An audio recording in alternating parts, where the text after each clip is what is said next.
다니엘서 7장의 말씀을 가지고 우리에겐 꿈이 있습니다. 우리에겐 꿈이 있습니다라는 제목으로 말씀을 나누겠습니다. 혹시 꿈이 있으십니까? 하나님이 주신 비전 있습니까? 삶의 목적 가지고 계십니까? 하나님은 우리 모두에게 꿈을 주셨습니다. 하나님이 주신 꿈인지 우리는 어떻게 알 수 있을까요?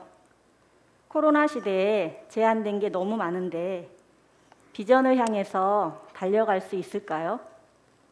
다니엘의 삶을 통해서 우리에겐 어떤 꿈이 있는지, 어떻게 그 비전을 이뤄갈 수 있는지 살펴보겠습니다.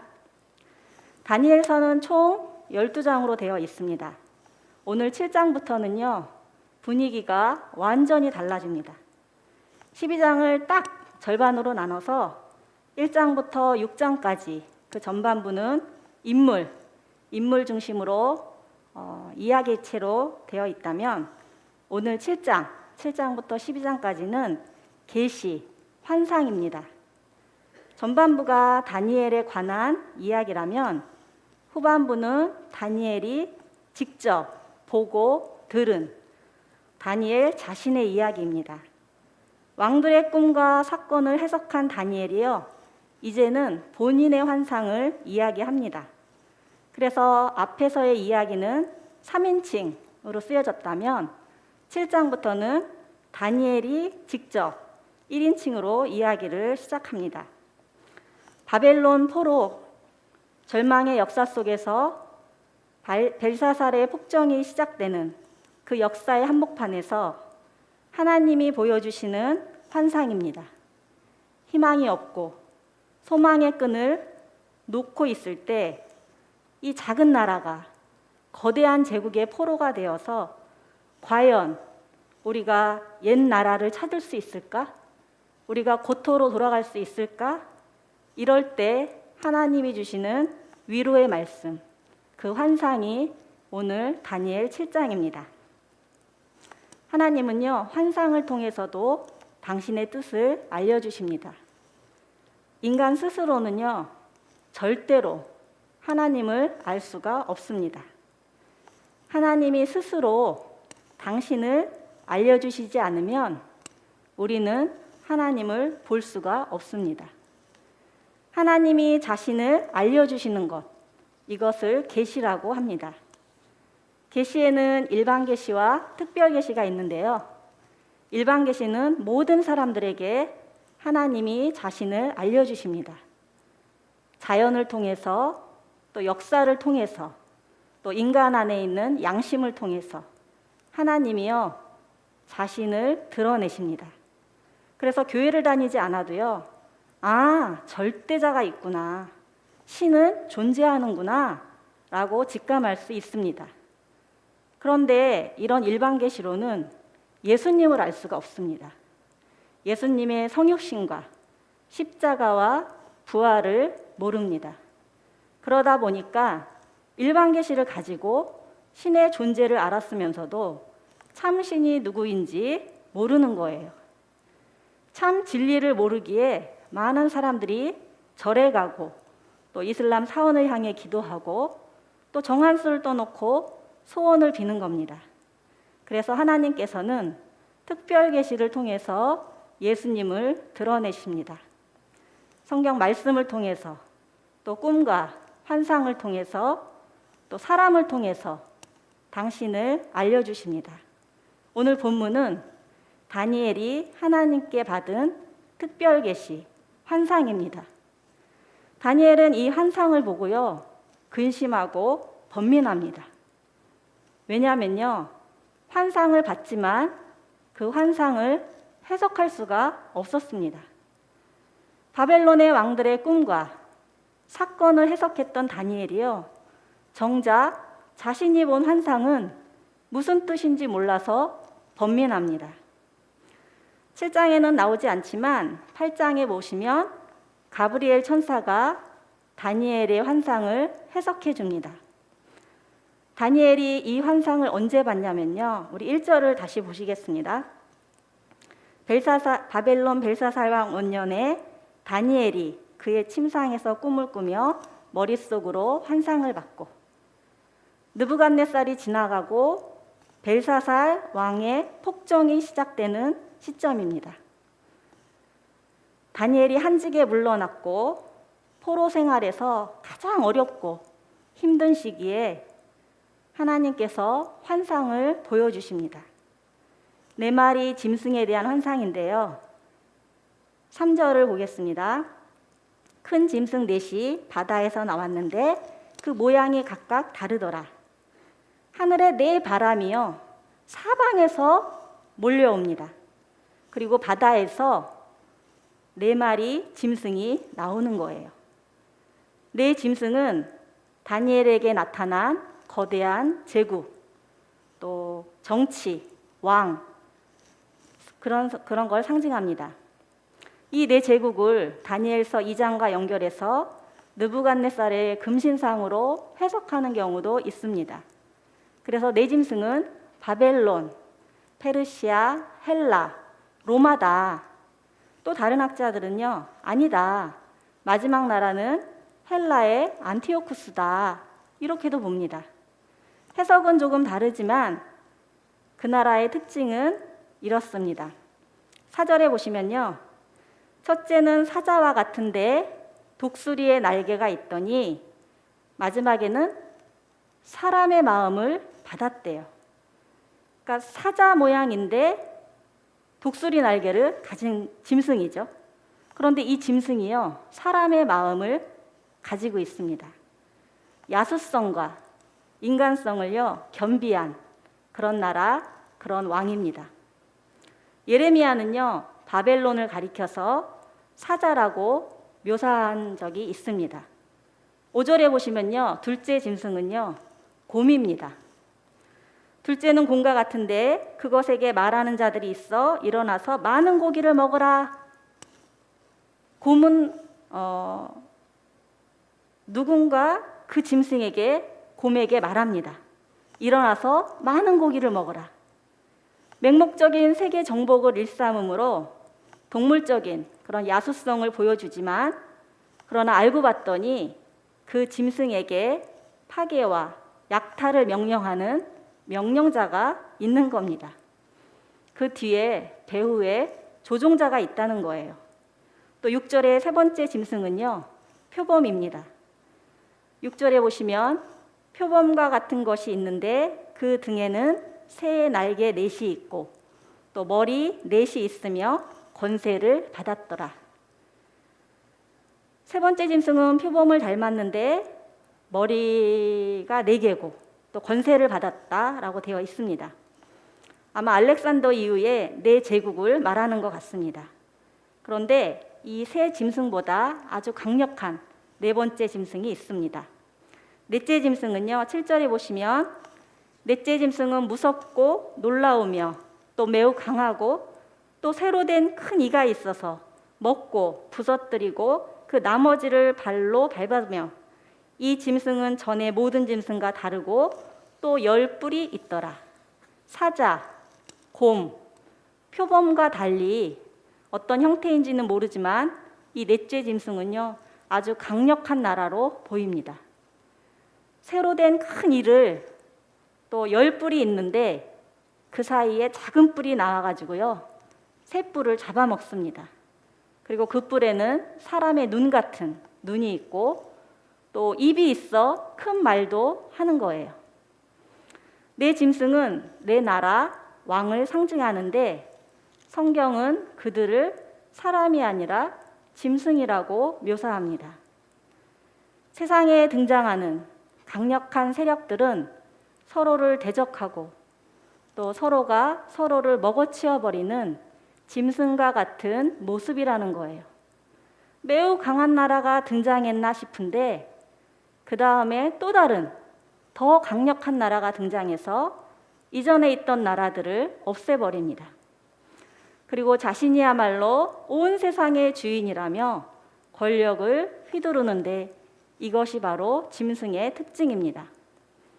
짐승은 힘을 상징하고 또 무법하고 잔인하며 교만합니다. 실제 다니엘의 시대가 그랬습니다.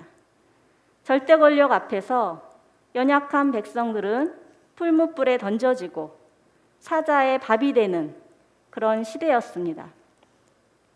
다니엘의 시대뿐만 아니죠. 오늘날도 이런 지도자가 간혹 있습니다. 이런 리더 때문에 억울한 일을 당하는 거 아닙니까?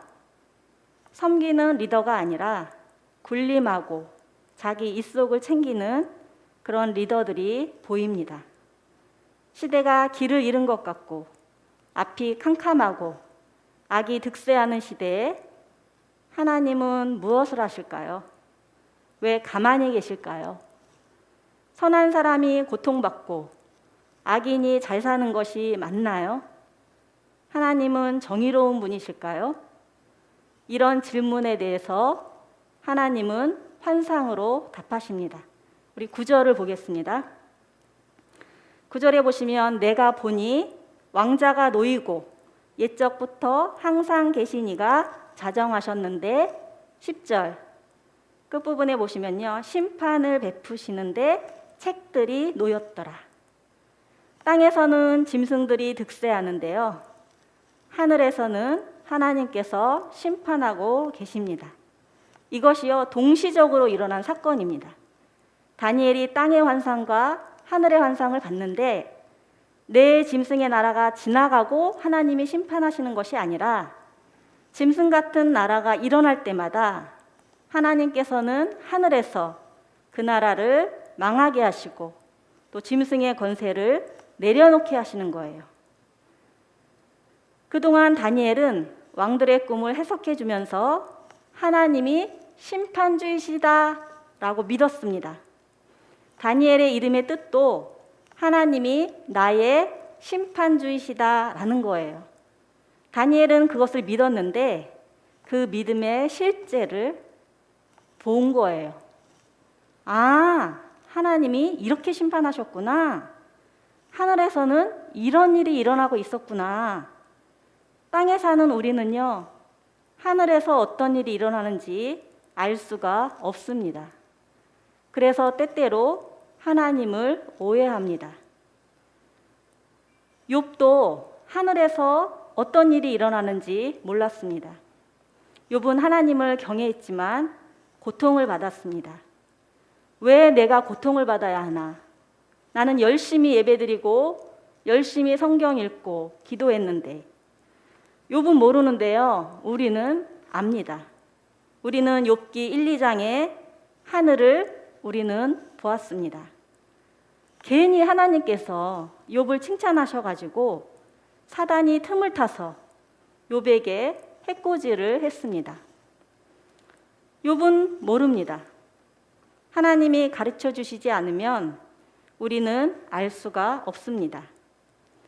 다니엘도 땅에서는 짐승의 나라를 경험했지만 하늘에서 재판이 이루어지고 있는 것을 하나님이 보여주셨습니다. 그래서 다니엘은 알았습니다. 12절에 보니까요. 그 짐승의 나라는요. 정한 시기가 있다고 합니다.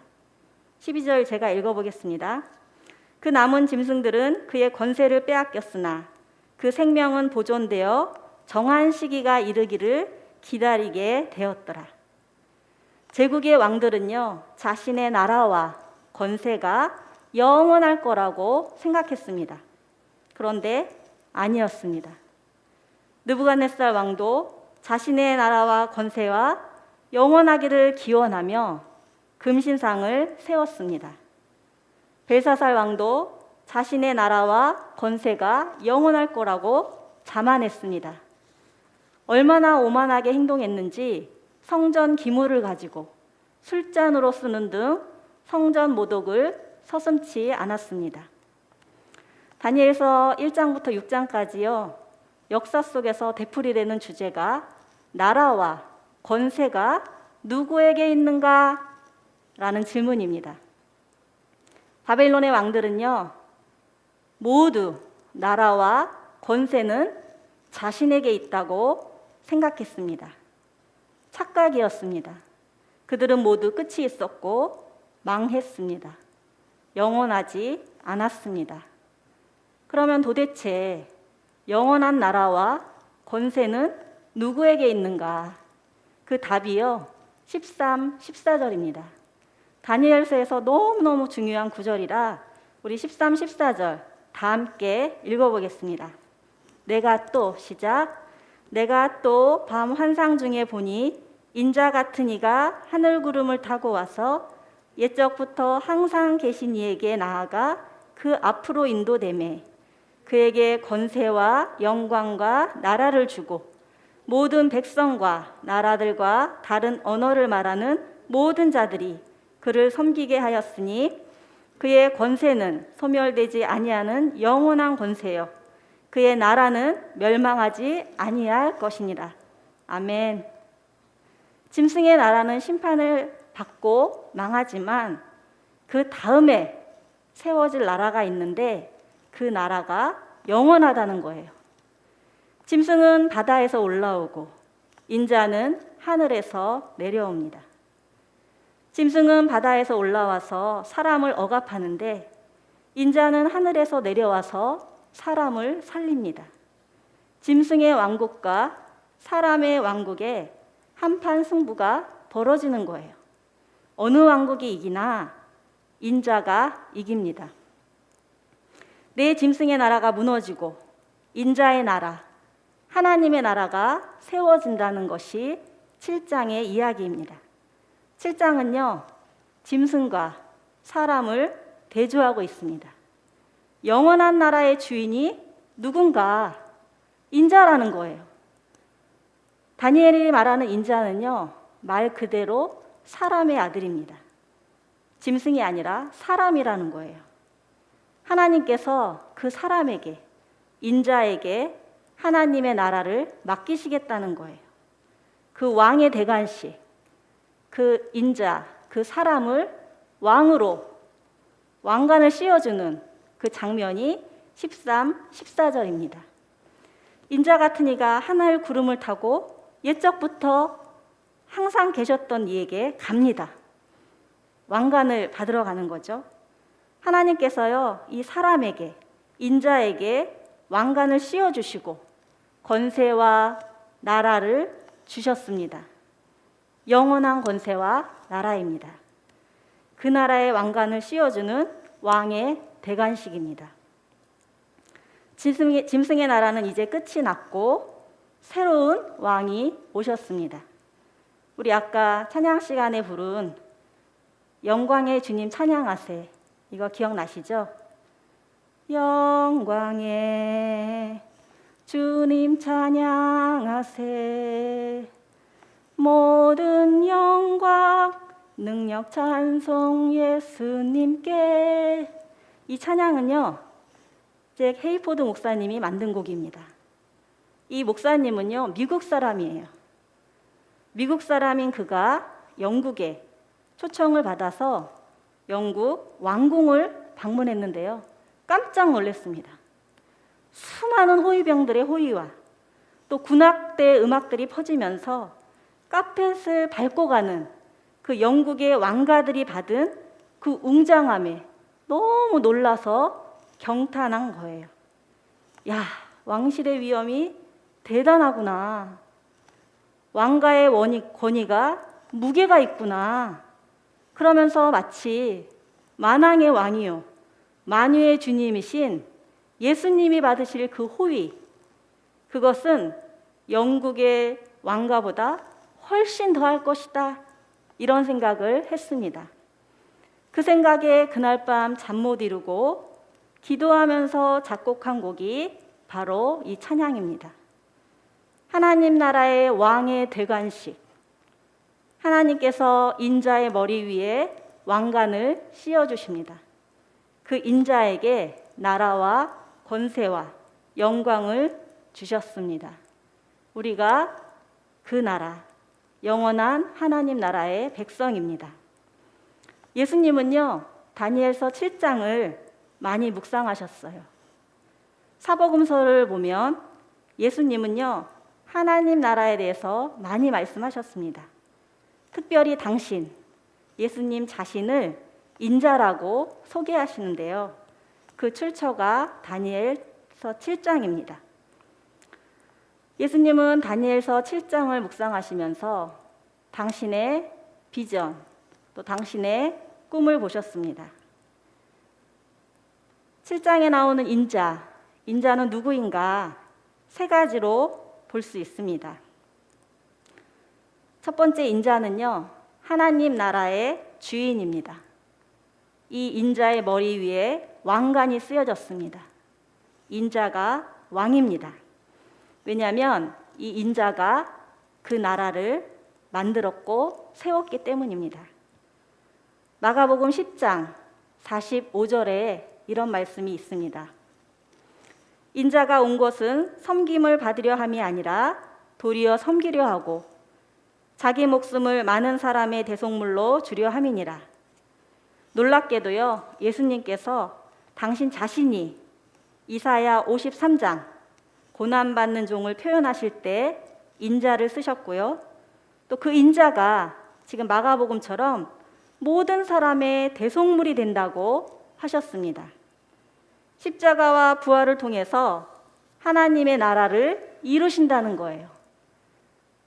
당시의 네 짐승의 제국처럼 칼과 무기가 아니라 겸손과 섬김과 사랑으로 그 나라를 세우신다는 거예요. 그래서 예수님이 우리의 주인이십니다. 나라를 세우신 주인이기 때문입니다. 인자가 누구인가? 두 번째 보겠습니다. 인자는요, 현세에서 병을 고치고 죄를 용서하는 권세를 가지신 분입니다. 예수님은 중풍병자를 고치시고 인자에게 죄를 사하는 권세가 있다. 왜냐하면요, 다니엘서 7장에 보면 나라와 권세가 인자에게 주어집니다. 그 권세가 영원합니다. 그리고 세 번째, 인자가 누구냐면요, 미래에 다시 오셔서 세상을 심판하시는 분입니다. 예수님은 최후의 심판에서 인자가 양과 염소를 구분하고 판결을 내린다고 하셨습니다. 이렇게 예수님은 다니엘서 7장을 보면서 자신이 누구인지 이해하셨고 구약의 말씀을 보면서 이것이 나를 얘기하는 거구나.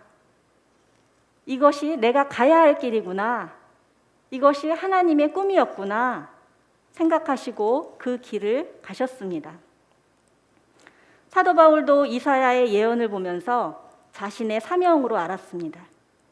이사야서에 보면 많은 이방인들이 제물을 들고 하나님께 경배한다는 예언이 나옵니다. 유대인들에게는 생각할 수도 없는 일입니다. 왜냐하면 하나님께 이방인은 절대 갈 수 없고 유대인만이 갈 수 있기 때문입니다. 그런데 바울은 그 이사야의 예언을 보면서 이게 나의 꿈이다. 이게 나의 사명이다라고 생각했습니다.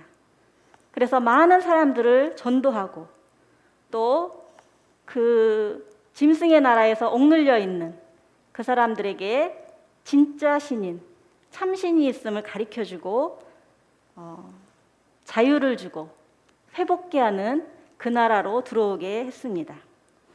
이 사역이 바울 자신의 사역이라고 생각하고 선교의 꿈을 키워간 것입니다. 예수님, 사도 바울뿐 아니라 성경의 많은 인물들은 말씀을 통해서 자신의 꿈과 비전을 확인했습니다. 혹시 말씀을 보시다가 예수님처럼 또 바울처럼 이게 나에게 주신 사명인가 보다 그런 구절을 발견하셨다면 그 꿈을 계속 이뤄가시기를 기도합니다. 말씀에 우리의 꿈이 있습니다. 어렵고 힘든 시기에 다니엘은 환상을 통해서 많은 위로를 받았습니다. 그런데 놀라운 것은요, 이 환상을 해석해 주는데 인자, 사람의 아들, 그가 바로 우리라는 거예요. 우리 18절 다 함께 읽어보겠습니다. 지극히 시작. 지극히 높으신 이의 성도들이 나라를 얻으리니 그 누림이 영원하고 영원하고 영원하리라. 성도들이 나라를 얻는데요. 아까 왕의 대관식에서는 인자가 그 나라를 받고 권세를 받는다고 했는데 15절부터 가브리엘의 해석은요, 성도들이 나라를 얻는데요. 이게 어떻게 된 건가? 예수 그리스도가 세우신 그 하나님의 나라가요, 성도들에게 주어졌다는 겁니다. 27절 제가 읽어보겠습니다. 나라와 권세와 온 천하 나라들의 위세가 지극히 높으신 이에 거룩한 백성에게 붙임 바 되리니 그의 나라는 영원한 나라요 모든 권세 있는 자들이 다 그를 복종하리라. 거룩한 백성, 성도를 말하죠. 여기서 거룩한 백성이요, 단수로 쓰였습니다. 한 몸이라는 거예요. 예수 그리스도를 머리로 한 몸을 이룬 교회, 인자가 세우신 하나님의 나라, 그 나라를요, 성도에게, 교회에게 주셨고 그 나라의 권세와 그 나라는 영원하다는 겁니다. 우리의 머리에 왕관을 씌워주시고 하나님 나라의 상속자로 우리를 세워주셨다는 거예요. 하나님은 오래전부터 하나님이 주인이신 그 나라를 꿈꾸셨습니다. 이집트에서 바로의 폭정에 시달리던 이스라엘 백성들에게 자유를 주시려고 하나님이 출애굽 시키셨습니다. 출애굽기 12장 41절에 보시면 430년이 끝나는 그날에 여호와의 군대가 다 애굽 땅에서 나왔은즉 10가지 재앙을 거치고 애굽을 나온 이스라엘 백성들을요, 하나님께서 군대라고 얘기하십니다. 이 사람들은요, 노예로 있던 사람들이고 군사훈련을 받아본 적이 없는 사람들입니다. 그런데 하나님은 그들을 군대라고 하십니다. 노예가 아니라 하나님 나라의 상속자, 하나님의 아들, 짐승과 싸워서 하나님의 나라를 이뤄가는 그런 군대로 보십니다. 더 거슬러 올라가서 하나님은 천지를 창조하시고 사람에게 그것을 맡기셨습니다. 인간을 창조하시고 모든 생물을 다스리라고 하셨습니다. 사람이 짐승을 다스리는 것이 아닙니다. 짐승은 절대로 인간을 다스릴 수 없습니다. 사람에게, 인자에게 하나님의 나라를 주시고 통치할 수 있는 권세를 주셨습니다. 이 하나님의 나라, 이 나라를 만들어가는 것, 이것이 우리의 꿈입니다. 우리에겐 꿈이 있습니다. 하나님의 나라, 그것이 우리의 꿈입니다. 각자 있는 곳은 역할이 다를 수 있지만 그 나라가, 하나님이 원래 만드셨던 그 나라가, 예수님이 이루신 그 나라가 어떤 나라인지 말씀에 자세히 나와 있습니다. 예수님께서는 마지막 만찬을 하시고 제자들에게 이렇게 말씀하셨습니다. 우리 누가복음 22장 29절, 우리 다 함께 읽어보겠습니다. 내 아버지께서, 시작.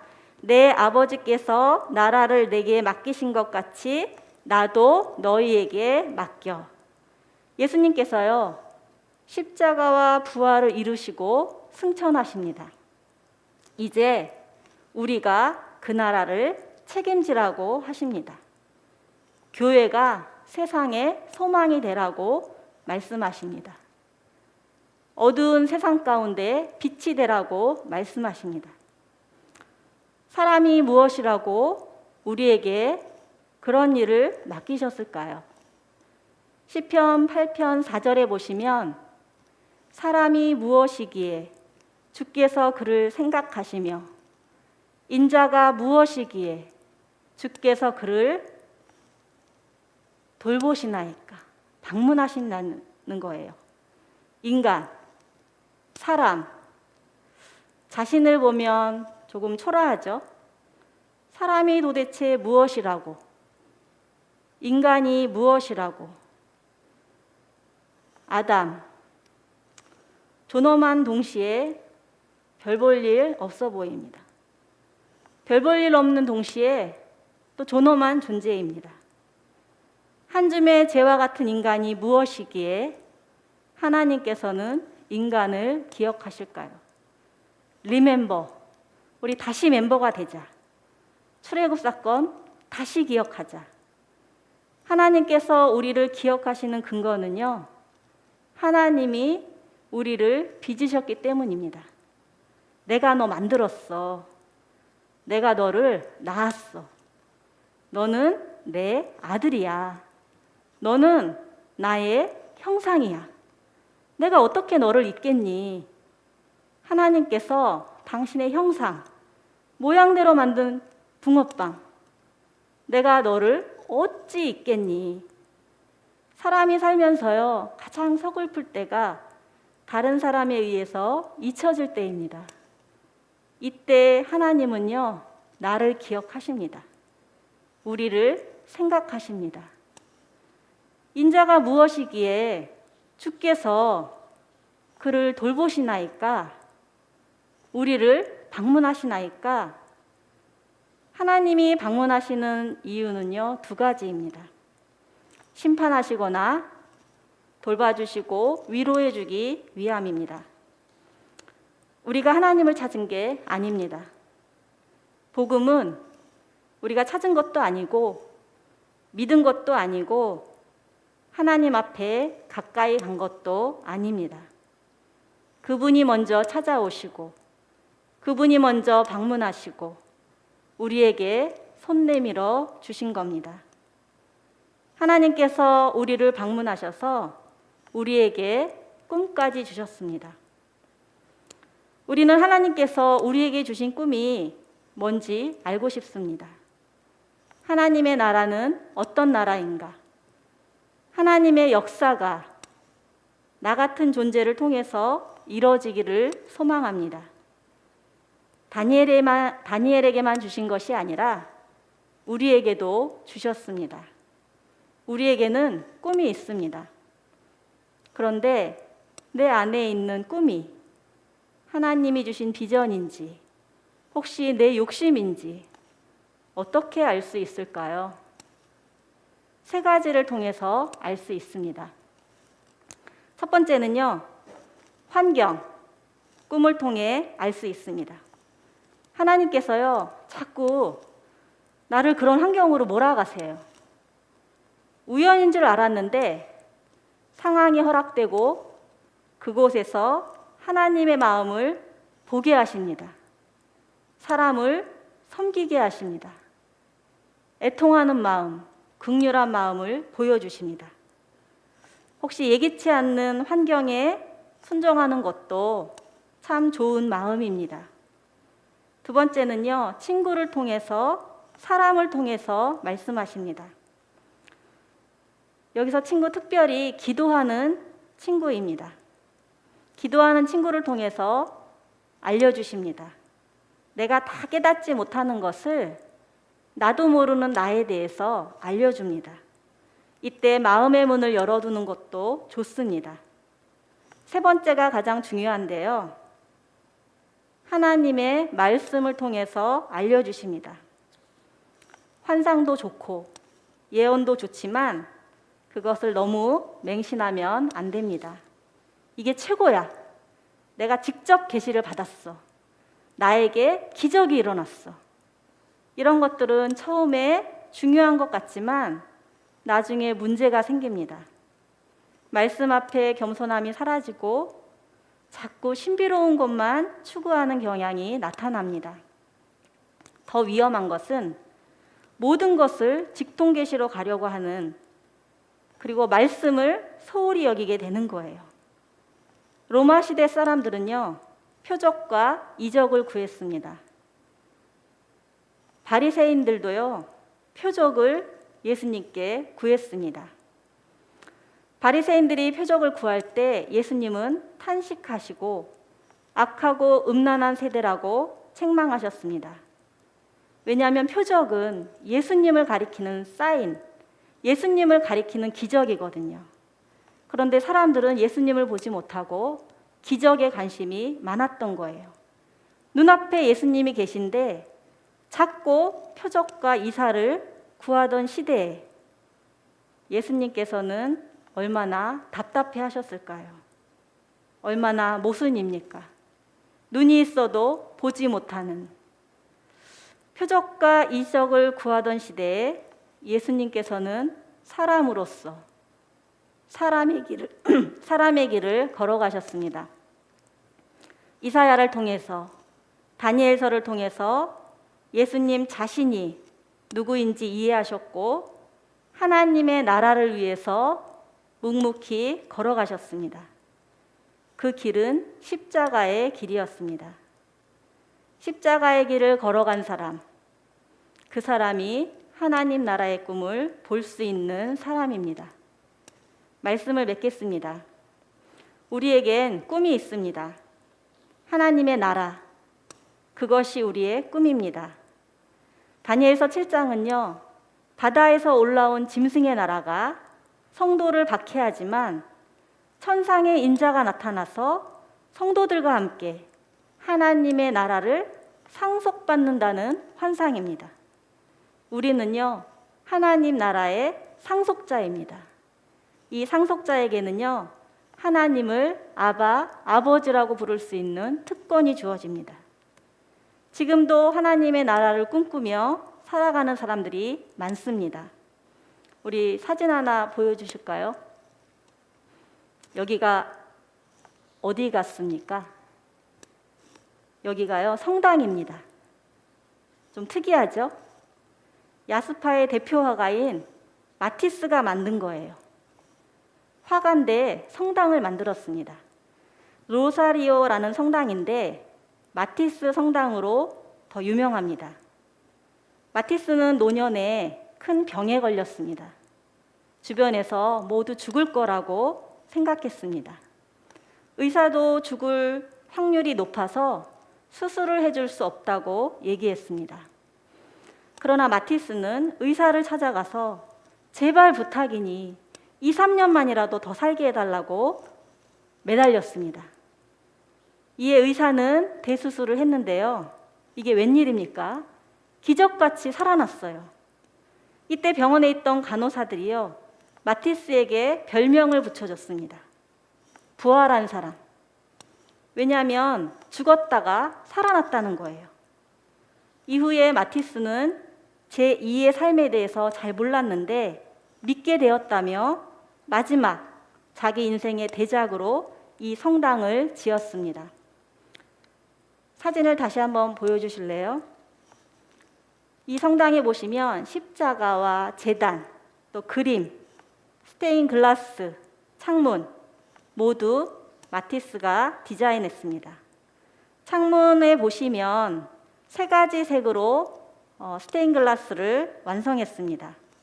노랑, 녹색, 파랑.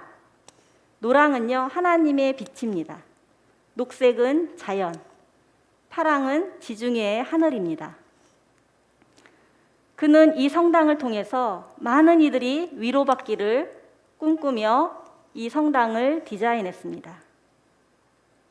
이곳이 성당이라고 해서 신자만 오는 게 아니라 지친 사람들, 무거운 짐을 진 사람들이 이곳에 와서 평안을 찾기를 바랬습니다. 예수를 통해서 사람들에게 쉼을 주고 싶었습니다. 마티스의 꿈은 화가가 아닙니다. 화가라는 직업을 통해서 자신의 작품을 통해서 사람들이 위로받기를 꿈꾸는 그런 세상을 꿈꿨습니다. 세상의 어려운 사람들을 위로하는 것, 이것이 부활한 사람이 가진 꿈입니다. 우리 이 사진 너무 익숙한 사진이죠?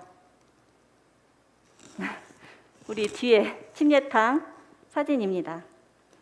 침례탕의 스테인 글라스 누가 만들었을까요? 이름은 알 수 없습니다. 저 침례탕의 유리 한 조각을 새기면서 그분은 무슨 생각을, 무엇을 기대했을까요? 하나님의 나라를 받는 왕의 대관식이 이루어지는 장소가 이 침례탕이 되기를 기대하지 않았을까요? 많은 사람들이 아버지라고 부르는 사람들이 늘어나기를 소원하면서 이 조각을 새기지 않았을까요? 우리 또 유명한 연설이 있죠. 나에게는 꿈이 있습니다. 마틴 루터 킹 목사님의 연설입니다. 이분이요, 침례교 목사입니다. 이 연설은 흑인과 백인을 차별하지 않았으면 좋겠다. 그런 연설입니다. 흑인과 백인의 평등을 주장합니다. 흑인과 백인의 공존을 소망합니다. 어떻게 이런 생각을 했을까? 그 꿈의 동기는요, 하나님의 창조 원리에 있었습니다. 하나님께서는요, 모든 인간을 평등하게 창조하셨다는 그 진리에서 이 목사님은 이런 꿈을 찾은 겁니다. 마틴 루터 킹 목사님의 꿈은 목사가 아닙니다. 그분의 비전은 차별이 없는 세상, 모두가 평등한 세상, 그것이 그의 비전이었습니다. 하나님이 창조하셨던 하나님 나라의 회복을 바라보았습니다. 우리에겐 꿈이 있습니다. 우리가 가진 직업, 역할, 그런 거를 감당할 때 하나님이 원하셨던 그 나라를 만들어가는 겁니다. 차별이 없는 세상, 억울한 자가 없는 사회, 고아와 과부가 더 이상 어려움을 겪지 않는 공동체, 슬픈 자가 위로를 받고 포로된 자에게 자유가 주어지는 그런 세상이 오기를 소망합니다. 우리에게 꿈을 주신 하나님께서 그 꿈을 이루어 가실 줄 믿습니다. 그 하나님을 붙잡고 코로나 시대에 어렵지만 그 꿈을 향해 달려가시기를 축복합니다. 왜냐하면 그 꿈이 우리를 위로해주고 우리를 지켜줄 겁니다. 다 함께 기도하겠습니다.